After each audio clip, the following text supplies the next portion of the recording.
या माध्यमातून आम्ही सरकारला हेच सांगू इच्छितो की आज या औरंगाबाद संभाजीनगर शहरातून या आंदोलनाची सुरुवात झालेली आहे आणि जर या विषयी सरकारने लवकर निर्णय घेतला नाही तर ठिकठिकाणी या पद्धतीने आंदोलनाची भूमिका राबवून शेवटी आझाद मैदानावर आंदोलन करण्यात येईल। आपका स्वागत है मुल्क की आवाज न्यूज चैनल में एक बेहतरीन ऑफर्स लेकर आए। इक्विनिक्स IT सॉल्यूशंस लैपटॉप 8,000 रुपए से शुरू, डेस्कटॉप 8,000 रुपए से शुरू, iPad 8,000 रुपए से शुरू और तब 30,090 रुपए से शुरू।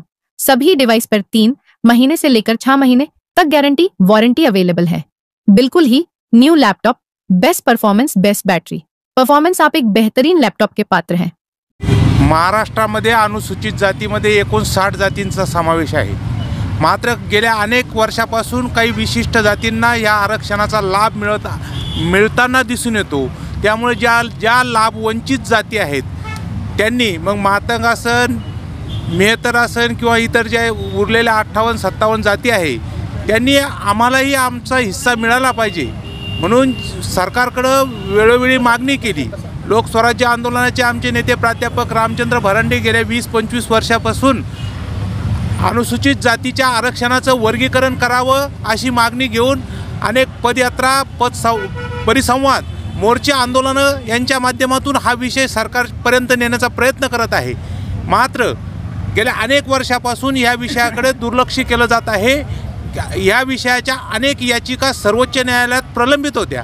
त्याचा निकाल 1 ऑगस्ट 2024 रोजी केला असून त्या निकालाप्रमाणे अनुसूचित जाती आरक्षणाच्या वर्गीकरणाचा अधिकार प्रत्येक राज्याला असल्याचा निर्वाळा सर्वोच्च न्यायालयाने दिलेला आहे।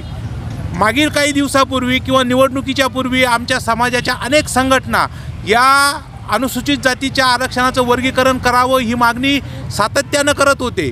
त्यानंतर त्यांनी निवृत्त न्यायमूर्ती बदर आयोगाची स्थापना करून 1 महिन्यात अहवाल द्यावा असं त्याला आट घातली होती। मात्र आता निवडणुका संपल्या, न्यायमूर्ती बदर आयोगाच्या अहवालाचं जी अंमलबजावणी अद्यापपर्यंत होत नाही। ही अंमलबजावणी जर झाली तर आमच्या अनुसूचित जाती आरक्षणाचं अ, ब, क, ड असं वर्गीकरण होऊन ज्या लाभवंचित जाती आहे त्यांना तो लाभ मिळणार आहे। किती वर्षापासून तुम्ही मागणी करत आहात? आम्ही साधारण 20 वर्षापासून ही मागणी करत आहोत। म्हणजे काँग्रेसच्या काळामध्ये पण तुम्ही हो, मागणी हो। केली, बीजेपीचे यापूर्वी या अभ्यास आयोगाकरता क्रांतीवीर लवजी साळवे अभ्यास आयोगाची निर्मिती केली होती। मात्र त्याचा सुद्धा अहवाल अशाच प्रकारे शासनानं गुंडाळलेला आहे आणि या अहवालाचा अद्यापपर्यंत कुठलाही निर्णय सरकारला देणार तुम्ही? सरकार दोष कोणती सरकारला देणार, काँग्रेसचे की बीजेपी? आज सध्या तरी आमचं म्हणणं आहे की या सरकारकडे जर सर्वोच्च न्यायालयाने आदेश करून 1 महिन्याच्या आत हा विषय मार्गी लावावा।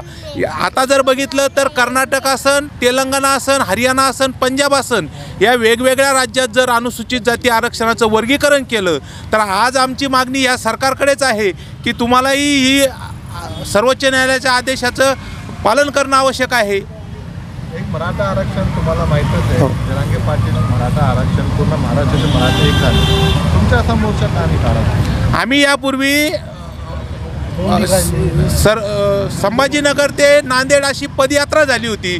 त्याचप्रमाणे आझाद मैदानावर देखील अनेक आंदोलनं झाले। या आंदोलनातल्या अनेक सदस्यांनी या अनुसूचित जाती आरक्षणाच्या वर्गीकरणाकरता लाट्याकाट्या खाल्लेल्या आहेत।